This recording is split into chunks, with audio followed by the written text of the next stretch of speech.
Hello, I'm Tamra. Welcome to our green home. And I'm Bill Carney. Welcome. This house was built in 1996. We moved here in 2001, and we were very glad to be so close to downtown San Rafael. We're about a 20-minute walk away. And in the time we've lived here, we've gotten increasingly involved in the community and particularly advocating for climate change, climate action. One of the most important reasons that we bought the house and what we were really looking for was a connection to nature, which is important to both of us. And we found out that there was access to nature right across the street. There was access to the city open space. It was 2008 when we got on our path to greening the home. And the first thing we did was getting solar panels. And we still have the original solar panels. And it's really great to see our electric bill. And in the summer, we're actually selling electricity back to the grid.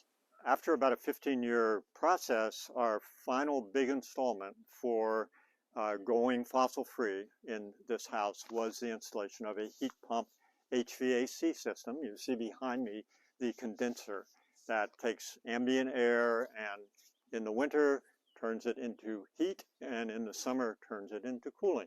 Now we're inside. This is where that good heating and or cooling comes from the outside heat pump.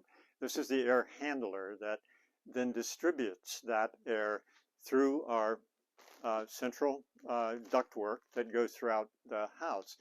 In addition to that, with air quality decreasing because of smoke and other effects of climate change, this has a filter, a MERV 15 filter in this part of the assembly. So all of the air flowing through the house goes through that very high quality filter. You're getting multiple functions out of a single piece of equipment.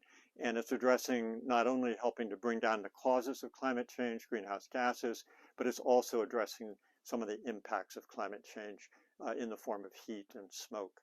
Both of us care very, very deeply about climate change. And for me, it was so much that 10 years ago, I started an organization called Resilient Neighborhoods to help people learn what they can do and to take action.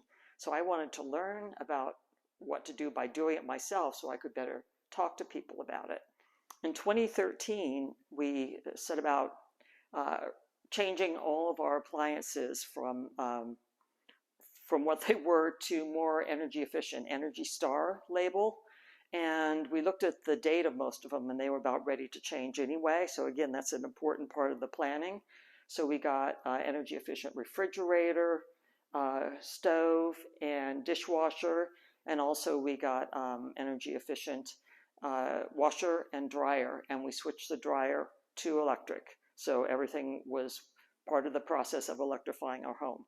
So this is our induction cooktop, and it is really very easy to use, and it has the extra bonus of it made us buy new utensils, new cookware, which actually for the first time I feel like, okay, we've got really good cookware, and it does make a difference in combination with how fine-tuned the controls are on the cooktop.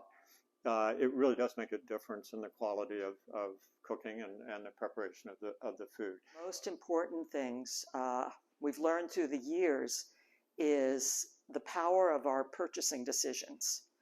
And if we take into consideration a product before we buy it, first, do we really need it?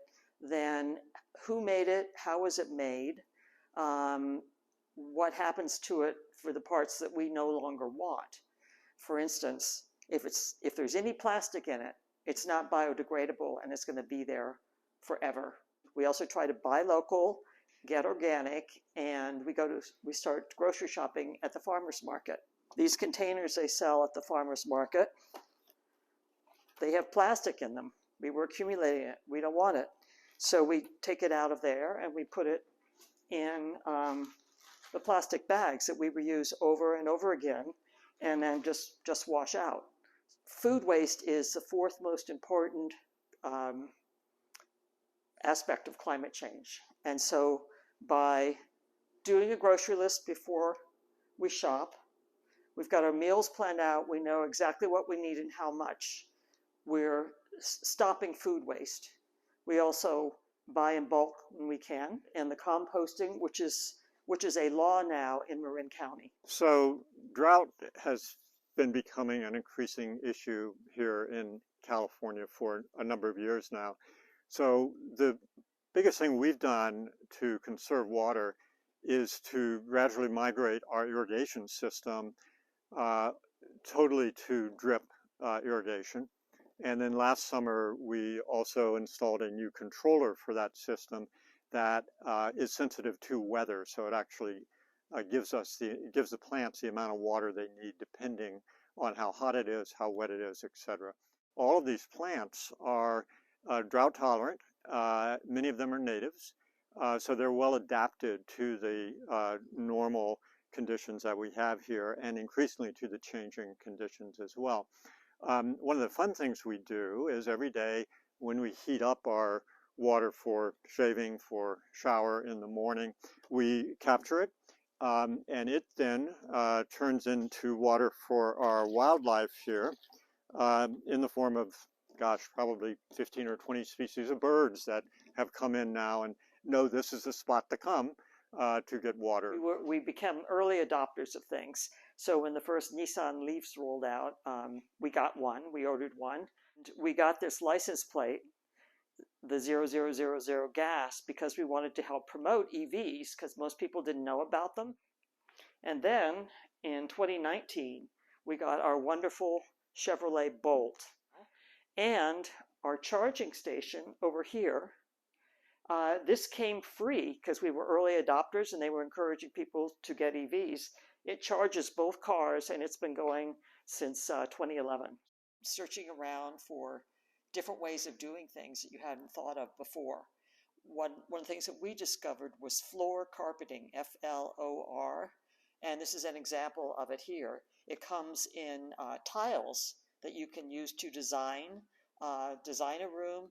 It is, the cool thing about it is it's made out of carpeting, so it's recycled carpet. And if you stain or ruin one of the tiles, you can buy some extra at first and just replace it. So your carpeting isn't ruined, and then you can send that tile back to the company and they'll make it into more carpeting. So it's a cradle to cradle kind of company.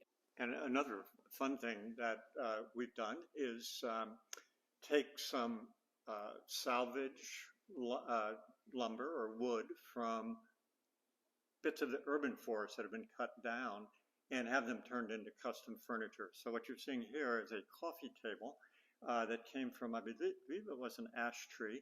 And also behind us, this sofa table, same tree. And you can see some of the connections if you look closely in the grain. You know, climate change really is the biggest challenge that we're facing in these times. And to me, it's the power of us, the power of individuals, and also the power of us collectively, that we really need to translate all the good work that's being done by dedicated individuals, to translate that into systemic actions taken by our governments and our public officials.